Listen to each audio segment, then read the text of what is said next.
السلام علیکم ورحمۃ اللہ وبرکاتہ۔ آج میں آپ کے سامنے سورہ کہف کا ترجمہ لائی ہوں۔ امید ہے آپ سب کو بہت پسند آئے گا اور آپ لائک کرو گے اور آپ میرے چینل کو سبسکرائب کرو گے اور اس ترجمے کو اور بھی لوگوں تک پہنچاؤ گے تاکہ اور لوگ بھی اس سے اپنی تعلیم حاصل کر سکے۔ پوری طرح سے اردو میں سورہ کہف کو پڑھنے جا رہی ہوں۔ اعوذ باللہ من الشیطان الرجیم، بسم اللہ الرحمن الرحیم۔ تمام تعریفیں اس اللہ کے لائق ہیں جس نے اپنے بندے پر یہ قرآن اتارا اور اس میں کوئی کسر باقی نہ چھوڑی، بالکل ٹھیک، تاکہ وہ اللہ کی طرف سے ایک سخت عذاب سے آگاہ کر دے اور ایمان والوں کو خوشخبری دے دے جو نیک اعمال کرتے ہیں کہ ان کے لیے اچھا بدلہ ہے، وہ اس میں ہمیشہ رہیں گے۔ اور ان لوگوں کو ڈرا دے جو کہتے ہیں کہ اللہ نے بیٹا بنایا ہے، ان کو اس بات کا کوئی علم نہیں اور نہ ان کے باپ دادا کو۔ یہ بڑی بھاری بات ہے جو ان کے منہ سے نکل رہی ہے، وہ صرف جھوٹ کہتے ہیں۔ شاید آپ ان کے پیچھے غم سے اپنے آپ کو ہلاک کر ڈالو گے اگر وہ اس بات پر ایمان نہ لائے۔ روئے زمین پر جو کچھ ہے ہم نے اسے زمین کی رونق کا باعث بنایا ہے کہ ہم انہیں آزما لیں کہ ان میں سے کوئی نیک اعمال والا ہے، اور یہ بھی یقین رکھو کہ روئے زمین پر جو کچھ ہے ایک دن ہم اس سے ایک سپاٹ میدان بنا دیں گے۔ کیا آپ خیال کرتے ہو کہ کہف اور رقیم والے ہماری نشانیوں میں سے بہت عجیب نشانی ہے؟ جب ان نوجوانوں نے غار میں پناہ لی، پھر انہوں نے کہا کہ اے ہمارے رب، ہم کو اپنے پاس رحمت سے دیجیے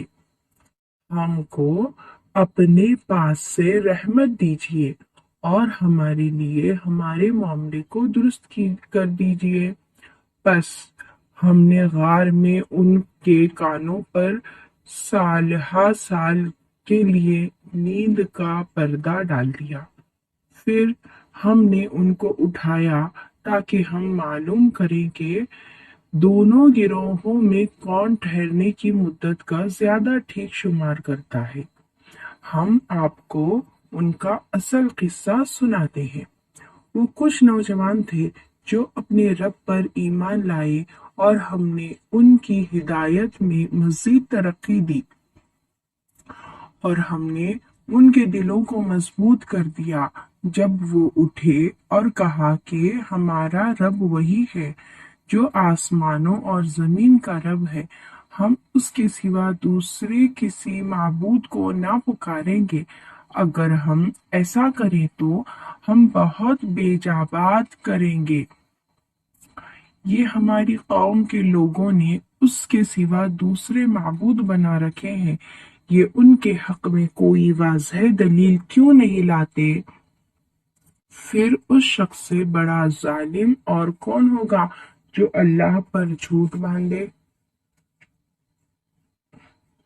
اور جب تم ان لوگوں سے الگ ہو گئے اور ان کے معبودوں سے جن کی وہ اللہ کے سوا عبادت کرتے ہیں، تو اب چل کر غار میں پناہ لو، تمہارا رب تمہارے اوپر اپنی رحمت پھیلائے گا اور تمہارے کام کے لیے سر و سامان مہیا کرے گا۔ اور آپ سورج کو دیکھتے ہو کہ جب وہ طلوع ہوتا ہے تو ان کے غار سے دائیں جانب کو بچا رہتا ہے، اور جب ڈوبتا ہے ان سے بائیں طرف کو کترا جاتا ہے، اور وہ غار کے اندر ایک وسیع جگہ میں ہے۔ یہ اللہ کی نشانیوں میں سے ہے، جس کو اللہ ہدایت دے وہی ہدایت पाने वाला है, और जिसको अल्लाह बेराह कर दे तो आप उसके लिए कोई मददगार राह बताने वाला ना पाओगे, और आप उन्हें देखकर ये समझते कि वो जाग रहे हैं, हालांकि वो सो रहे थे। हम उनको दाएं और बाएं करवट बदलवाते रहते थे, और उनका कुत्ता गार के मुंह पर दोनों हाथ फैलाए बैठा था।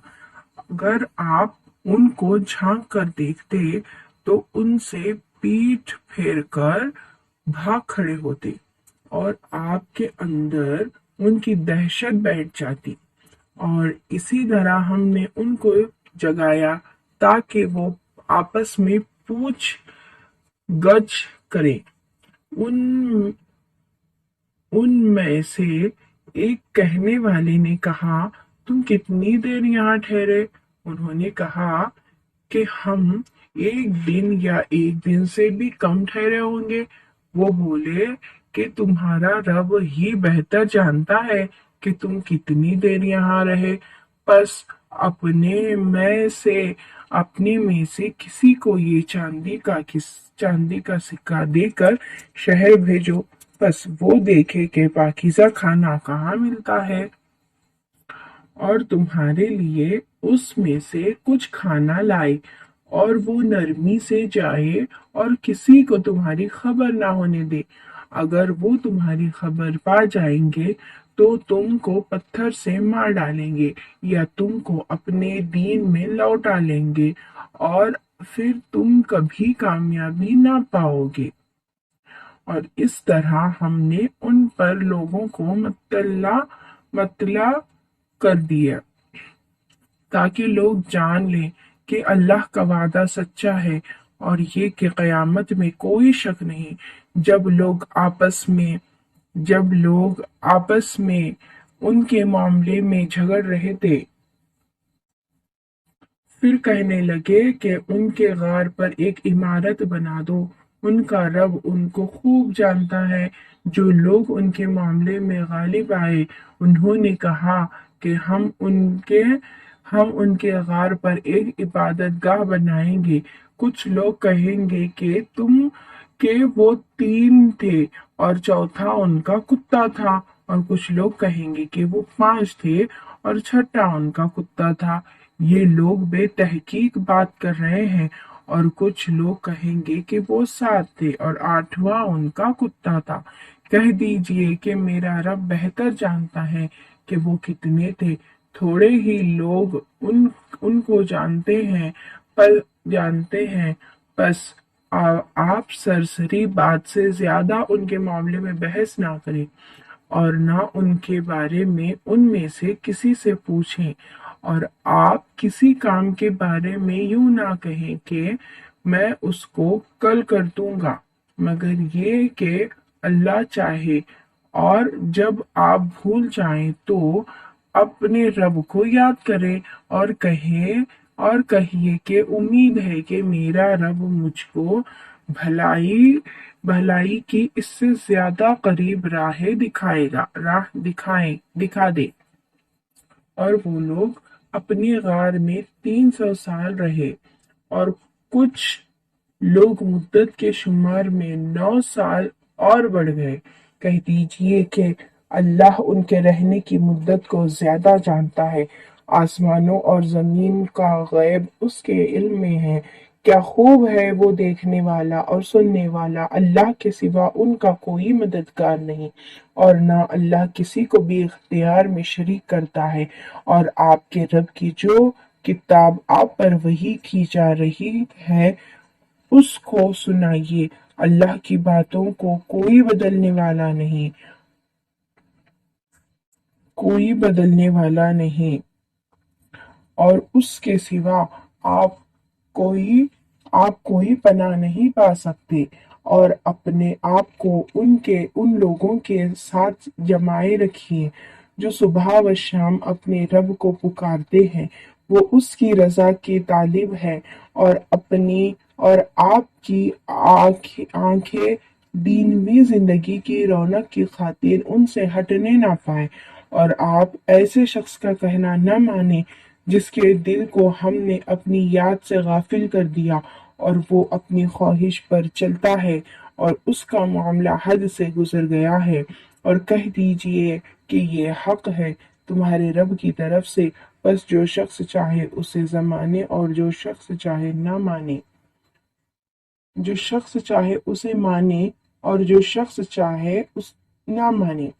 ہم نے ظالموں کے لیے ایسی آگ تیار کر رکھی ہے جس کی قناتیں ان کو اپنے گھیرے میں لے لیں گی، اور اگر وہ پانی کے لیے فریاد کریں گے تو ان کی مدد ایسے پانی سے کی جائے گی جو تیل کی تلچھٹ کی طرح ہوگا، جو چہروں کو بھون ڈالے گا۔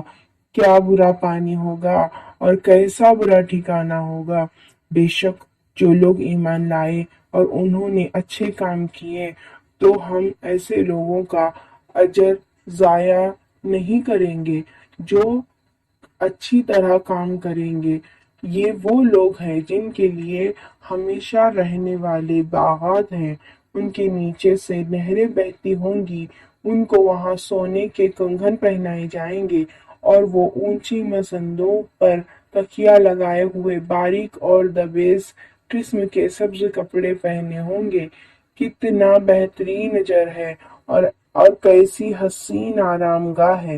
اور انہیں دو شخص کی مثال بھی سنا دیجیے جن میں سے ایک کو ہم نے 2 باغ انگوروں کے دے رکھے تھے اور جنہیں ہم نے کھجور کے درختوں سے گھیر رکھا تھا، اور دونوں کے درمیان کھیتی لگا رکھی تھی۔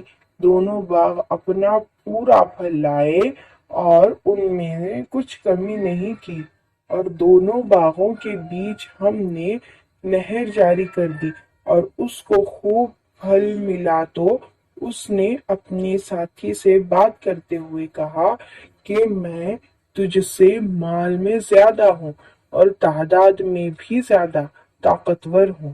وہ اپنے باغ میں داخل ہوا اور وہ اپنے آپ پر ظلم کر رہا تھا۔ اس نے کہا کہ میں نہیں سمجھتا کہ یہ کبھی برباد ہو جائے گا، اور میں نہیں سمجھتا کہ قیامت کبھی آئے گی، اور اگر میں نے اپنے رب کی طرف لوٹا دیا گیا تو ضرور اس سے زیادہ اچھی جگہ مجھ کو ملے گی۔ اس کے ساتھی نے اس سے بات کرتے ہوئے کہا، کیا تم اس ذات سے انکار کر رہے ہو جس نے تم کو مٹی سے بنایا، پھر پانی کی ایک ایک بوند سے پھر تم کو پورا آدمی بنایا؟ لیکن میرا رب تو وہی اللہ ہے، اور میں نے اپنے رب کے ساتھ کسی کو شریک نہیں ٹھہرایا۔ اور جب تم اپنے باغ میں داخل ہوئے تو تم نے کیوں نہ کہا کہ جو اللہ چاہتا ہے وہی ہوتا ہے، اللہ کے بغیر کسی میں کوئی قوت نہیں۔ اگر تم دیکھتے ہو کہ میں مال اور اولاد میں تم سے کم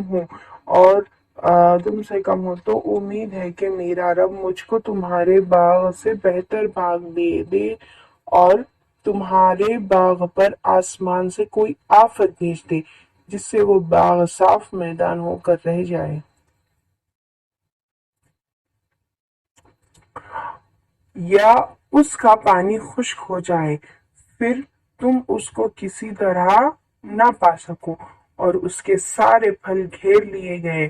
بس وہ اپنے اس خرچ پر ہاتھ ملنے لگا جو اس نے اس میں کیا تھا، اور وہ باغ تو اوندھا الٹا پڑا تھا، اور وہ شخص کہہ رہا تھا کہ کاش میں اپنے رب کے ساتھ کسی کو بھی شریک نہ کرتا۔ اس کی حمایت میں کوئی جماعت نہ اٹھی کہ اللہ سے اس کا بچاؤ کرتی، اور نہ وہ خود بھی بدلہ لینے والا بن سکا۔ یہاں سارا اختیار صرف خدائے برحق کا ہے، وہ بہترین اجر اور بہترین انجام دینے والا ہے۔ اور ان کو دنیا کی زندگی کی مثال سنائیے، جیسے کہ پانی جس کو ہم نے آسمان سے اتارا، پھر اس سے زمین کی نباتات خوب گھنی ہو گئیں، پھر وہ ریزہ ریزہ ہو گئیں، جس کو ہوائیں اڑاتی پھرتی ہیں، اور اللہ ہر چیز پر قدرت رکھنے والا ہے۔ مال اور اولاد دینی زندگی کی رونق ہے اور باقی رہنے والی نیکیاں آپ کے رب کے نزدیک ثواب کے اعتبار سے اور توقع کے اعتبار سے بہتر ہے۔ اور جس دن ہم پہاڑوں کو چلائیں گے اور آپ دیکھو گے زمین کو بالکل کھلی ہوئی اور ہم ان سب کو جمع کریں گے، پھر ہم ان میں سے کسی کو نہ چھوڑیں گے اور سب لوگ آپ کے رب کے سامنے صف باندھ کر پیش کیے جائیں گے۔ تم ہمارے پاس آ گئے جس طرح ہم نے تم کو پہلی بار پیدا کیا تھا، بلکہ تم نے یہ گمان کیا کہ ہم تمہارے لیے کوئی وعدے کا وقت مقرر نہیں کریں گے اور رجسٹر رکھا جائے گا، تو آپ مجرموں کو دیکھو گے کہ اس میں جو کچھ ہے وہ اس سے ڈرتے ہوں گے اور کہیں گے کہ ہائے ہماری خرابی، کیسی ہے یہ کتاب کہ اس نے نہ کوئی چھوٹی بات درج کرنے سے چھوڑی ہے اور نہ کوئی بڑی بات، اور جو کچھ انہوں نے کیا ہے وہ سب سامنے پائیں گے، اور آپ کا رب کسی کے اوپر ظلم نہ کرے گا۔ اور جب ہم نے فرشتوں سے کہا کہ آدم علیہ السلام کو سجدہ کرو تو انہوں نے سجدہ کیا مگر ابلیس نے نہ کیا، وہ جنات میں سے تھا، پس اس نے اپنے رب کے حکم کی نافرمانی کی۔ اب کیا تم اس کو اور اس کی اولاد کو میرے سوا اپنا دوست بناتے ہو، حالانکہ وہ تمہارے دشمن ہیں؟ یہ ظالموں کے لیے بہت برا بدل ہے۔ میں نے ان کو نہ آسمانوں اور زمین کو پیدا کرنے کے وقت بلایا اور نہ خود ان کے پیدا کرنے کے وقت بلایا، اور میں ایسا نہیں کہ گمراہ کرنے والوں کو اپنا مددگار بناؤں۔ اور جس دن اللہ کہے گا کہ جن کو تم میرا شریک سمجھتے تھے ان کو پورا کرو،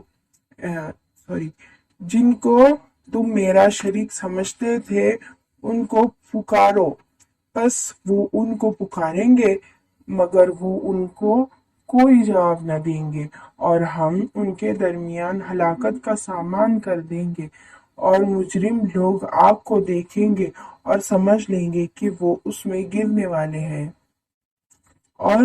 اور وہ اس سے بچنے کی کوئی راہ نہ پائیں گے۔ اور ہم نے اس قرآن میں لوگوں کی ہدایت کے لیے ہر قسم کی مثالیں بیان کی ہیں، اور انسان سب سے زیادہ جھگڑالو ہے۔ اور جب لوگوں کے پاس ہدایت آ چکی تو اب انہیں ایمان لانے اور اپنے رب سے معافی مانگنے سے اس مطالبے کے سوا کوئی اور چیز نہیں روک رہی کہ ان کے ساتھ بھی پچھلے لوگوں کے جیسے واقعات پیش آ جائیں، یا عذاب ان کے بالکل سامنے آ کھڑا ہو۔ اور رسولوں کو ہم صرف خوشخبری دینے والا اور ڈرانے والا بنا کر بھیجتے ہیں، اور منکر لوگ ناحق کی باتیں لے کر جھوٹا جھگڑا کرتے ہیں تاکہ اس کے ذریعے سے حق کو نیچا کر دیں، اور انہوں نے میری نشانیوں کو اور جو ڈر سنائے گئے ان کو مذاق بنا دیا۔ اور اس سے بڑا ظالم کون ہوگا جس کو اس کے رب کی آیات کے ذریعے یاد دہانی کی آ جائے تو وہ اس سے منہ پھیر لے اور اپنے ہاتھوں کے عمل کو بھول جائے۔ ہم نے ان کے دلوں پر پردے ڈال دیے ہیں کہ وہ ان کو نہ سمجھیں گے، اور ان کے کانوں میں بوجھ ہے، اور اگر آپ ان کو ہدایت کی طرف بلاؤ تو وہ کبھی راہ پر آنے والے نہیں ہیں۔ اور آپ کا رب بخشنے والا رحمت والا ہے، اگر وہ ان کے لیے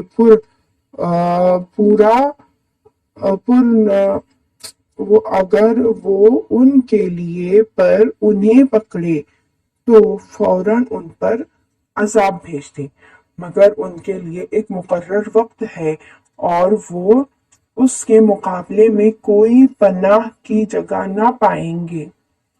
और ये बस्तियां हैं जिनको हमने हलाक कर दिया जबकि वो जालिम हो गए, और हमने उनकी हलाकत का एक वक्त मुकर्रर किया था।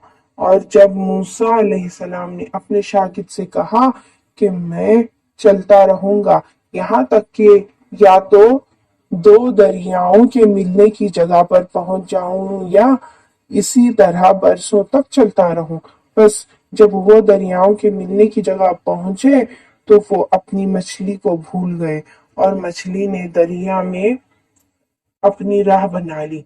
फिर जब वह आगे बढ़े तो मूसा अलैहिस्सलाम ने अपने शागिद से कहा कि हमारा खाना लाओ, हमारे इस सफर से हमको बड़ी थकान हो गई है। शागिद ने कहा, क्या आपने देखा जब हम उस पत्थर के पास ठहरे थे तो मैं मछली को भूल गया और मुझको शैतान ने भुला दिया कि मैं उसका जिक्र करता, और मछली अजीब तरीके से निकल कर दरिया में चली गई। मूसा अलैहिस्सलाम ने कहा, उसी मौके की तो हमें तलाश थी। बस दोनों अपने कदमों के निशान देखते हुए वापस लौटे तो उन्होंने वहां हमारे बंदों में से एक बंदे को पाया जिसको हमने अपने पास से रहमत दी थी और जिसको हमने अपने पास से इल्म सिखाया था। मूसा अलैहिस्सलाम ने उससे कहा, क्या मैं आपके साथ रह सकता हूँ ताकि आप मुझे उस इल्म में सिखा दें जो आपको सिखाया गया है। उसने कहा कि तुम मेरे साथ सब्र नहीं कर सकते और तुम उस चीज पर कैसे सब्र कर सकते हो जो तुम्हारी जानकारी के दायरे से बाहर है। मूसा अलैहिस्सलाम ने कहा, इंशाअल्लाह आप मुझको सब्र करने वाला पाएंगे और मैं किसी बात में आपकी नाफरमानी नहीं करूंगा। उसने कहा कि अगर तुम मेरे साथ चलते हो तो मुझसे कोई बात ना पूछना जब तक कि मैं खुद तुमसे उसका जिक्र ना करूं। फिर दोनों चले यहाँ तक कि जब वो कश्ती में सवार हुए तो उस शख्स ने कश्ती में सुराख कर दिया। मूसा अलैहिस्सलाम ने कहा, क्या आपने इस कश्ती में इसलिए सुराख किया है कि कश्ती वालों को गर्क कर दे? तो ये तो आपने बड़ी सख्त चीज कर डाली। उसने कहा, मैंने तुमसे नहीं कहा था कि तुम मेरे साथ सब्र ना कर सकोगे। मूसा अलैहिस्सलाम ने कहा, मेरी भूल पर मुझको ना पकड़िए और मेरे मामले में ये सख्ती से काम ना लीजिए। फिर वो दोनों चले यहाँ तक कि वो एक लड़के से मिले तो उस शख्स ने उसको मार डाला। मूसा अलैहिस्सलाम ने कहा, क्या आपने एक मासूम जान को मार डाला हालांकि उसने किसी का खून नहीं किया था? बेशक आपने तो बड़ी नापसंदीदा हरकत की। उस शख्स ने कहा कि क्या मैंने तुमसे नहीं कहा था कि तुम मेरे साथ सब्र ना कर सकोगे? मूसा अलैहिस्सलाम ने कहा कि इसके बाद अगर मैं आपसे किसी चीज के मुताल्लिक पूछूं तो आप मुझको साथ ना रखें। आप मेरी तरफ से उज्र की हद को पहुंच गए। फिर दोनों चले यहाँ तक कि वो बस्ती वालों के पास पहुंचे तो वहां वालों से खाने को मांगा मगर उन्होंने उनकी मेजबानी से इनकार कर दिया। फिर उनको वहां एक दीवार मिली जो गिरने ही वाली थी तो उसने उस दीवार को सीधा कर दिया। मूसा अलैहिस्सलाम ने कहा, अगर आप चाहते तो इस पर कुछ उजरत ले लेते। उसने कहा कि अब ये मेरे और तुम्हारे दरमियान जुदाई का मौका है। मैं तुमको उन चीजों की हकीकत बताऊंगा जिन पर तुम सब्र ना कर सके। कश्ती का मामला ये है कि वो चंद मिस्कीनों की थी जो दरिया में मेहनत करते थे, तो मैंने चाहा कि उसको ऐबदार कर दूं। और उनके आगे एक बादशाह था जो हर कश्ती को जबरदस्ती छीन कर ले लेता था। और लड़के का मामला ये है कि उसके माँ बाप ईमानदार थे। बस हमको अंदेशा हुआ कि वो बड़ा होकर अपनी सरकशी और कुफ्र से उनको तंग करेगा। बस हमने चाहा कि उनका रब उनको उसकी जगह ऐसी औलाद दे जो पाकीज़गी में उससे बेहतर हो और शफक़त करने वाली हो।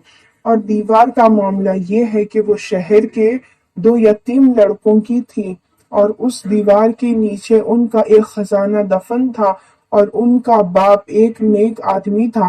बस आपके रब ने चाहा कि वो दोनों अपनी जवानी की उम्र को पहुंचे और अपना खजाना निकालें। ये आपके रब की रहमत से हो और मैंने इसको अपनी राय से नहीं किया। ये है हकीकत उन बातों की जिन पर आप सब्र ना कर सके। और वो आपसे ज़ुल करनैन का हाल पूछते हैं। कह दीजिए कि मैं उसका कुछ हाल तुम्हारे सामने बयान करूंगा। हमने उसको जमीन में इक़्तिदार दिया था और हमने उसको हर चीज का सामान दिया था, जिसके नतीजे में वो एक रास्ते के पीछे चल पड़ा यहाँ तक कि जब वो सूरज के गुरूब होने के मकाम तक पहुंच गया तो उसने सूरज को देखा कि वो एक काले पानी में डूब रहा है और वहां उसको एक कौम मिली। हमने कहा कि ए ज़ुल्करनैन, तुम चाहो तो इनको सजा दो और चाहो तो इनके साथ अच्छा सलूक करो। उसने कहा कि जो इनमें से सुन करेगा हम उसको सजा देंगे। फिर वो अपने रब के पास पहुंचाया जाएगा, फिर वो उसको सख्त सजा देगा। और जो शख्स ईमान लाएगा और नेक अमल करेगा उसके लिए अच्छा बदला है और हम भी उसके साथ आसान मामला करेंगे। फिर वो एक राह पर चला यहाँ तक कि जब वो सूरज निकलने की जगह पहुंचा तो उसने सूरज को ऐसी कौम पर तुलू होते हुए पाया जिनके लिए हमने सूरज के ऊपर कोई आड़ नहीं रखी थी। ये इसी तरह है और हम ज़ुल्करनैन के अहवाल से बाखबर हैं। फिर वो एक राह पर चला यहाँ तक कि जब वो 2 पहाड़ों के दरमियान पहुंचा तो उनके पास उसने एक कौम को पाया जो कोई बात समझ नहीं पाती थी। उन्होंने कहा, ए ज़ुल्करनैन, याजूज और माजूज इस जमीन में फसाद फैलाने वाले लोग हैं, तो क्या हम आपको कुछ माल की पेशकश कर सकते हैं जिसके बदले आप हमारे और उनके दरमियान कोई दीवार बना दे। ज़ुल्करनैन ने जवाब दिया कि जो कुछ मेरे रब ने मुझे दिया है वो बहुत है, तुम मेहनत से मेरी मदद करो, मैं तुम्हारे और उनके दरमियान एक दीवार बना दूंगा। तुम मुझे लोहे के तख्ते ला कर दो। यहाँ तक कि जब उसने दोनों के दरमियान खला को भर दिया तो लोगों से कहा कि आग दहकाओ। यहाँ तक कि जब उसको आग कर दिया तो कहा कि लाओ अब मैं उस पर पिघला हुआ तांबा डाल दूं। बस याजूज व माजूज ने ना उस पर चढ़ सकते थे और ना उसमें सुराख कर सकते थे। ज़ुल्करनैन ने कहा कि ये मेरे रब की रहमत है, फिर जब मेरे रब का वादा आएगा तो वो इसको ढाकर बराबर कर देगा और मैं और मेरे रब का वादा सच्चा है। और उस दिन हम लोगों को छोड़ देंगे, वो मौजों की तरह एक दूसरे में घुसेंगे और सूर फूंका जाएगा। बस हम सब एक साथ जमा करेंगे और उस दिन हम जहन्नुम के मुनकिरों के सामने लाएंगे जिनकी आंखों पर हमारी याद दहानी से पर्दा पड़ा रहा और वो कुछ सुनने के लिए तैयार न थे। क्या इनकार करने वाले ये समझते हैं कि वो मेरे सिवा मेरे बंदों को अपना दोस्त बनाएंगे? हमने काफिरों की मेहमानी के लिए जहन्नुम तैयार कर रखी है। कह दीजिए कि मैं तुमको बता दूं कि अपने आमाल के एतबार से सबसे ज्यादा घाटे में कौन लोग हैं? ये वो लोग हैं कि दुनियावी दुनियावी जिंदगी में दुनियावी जिंदगी में उनकी सारी दौड़ धूप सीधे रास्ते से भटकी रही और वो समझते रहे कि वो बहुत अच्छा काम कर रहे हैं। ये वही लोग हैं जिन्होंने अपने रब की आयतों का और उसके सामने पेश होने का इनकार किया। इसलिए उनका सारा किया धरा गारत हो गया। चुनांचे कयामत के दिन हम उनका कोई वजन शुमार नहीं करेंगे। ये जहन्नुम उनका बदला है, इसलिए कि उन्होंने इनकार किया और मेरी निशानियों और मेरे रसूलों का मजाक उड़ाया। बेशक जो लोग ईमान लाए और उन्होंने नेक अमल के लिए उनके लिए फिरदौस के बागों की मेहमानी है, उसमें वो हमेशा रहेंगे, वहां से कभी निकलना ना चाहेंगे। कह दीजिए कि अगर समंदर मेरे रब की निशानियों को लिखने के लिए रोशनाई हो जाए तो समंदर खत्म हो जाएगा इससे पहले कि मेरे रब की बातें खत्म हो। अगरचे हम उसके साथ उसके मानिंद और समंदर मिला दें। कह दीजिए कि मैं तुम्हारी ही तरह एक आदमी हूँ। मुझ पर वही आती है कि तुम्हारा माबूद सिर्फ एक ही माबूद है। बस जिसको अपने रब से मिलने की उम्मीद हो उसको चाहिए कि नेक अमल करे और अपने रब की इबादत में किसी को शरीक ना ठहराए। सल्लल्लाहु अलैहि वसल्लम। ये थी सूरह कहफ की पूरा तर्जुमा उर्दू में।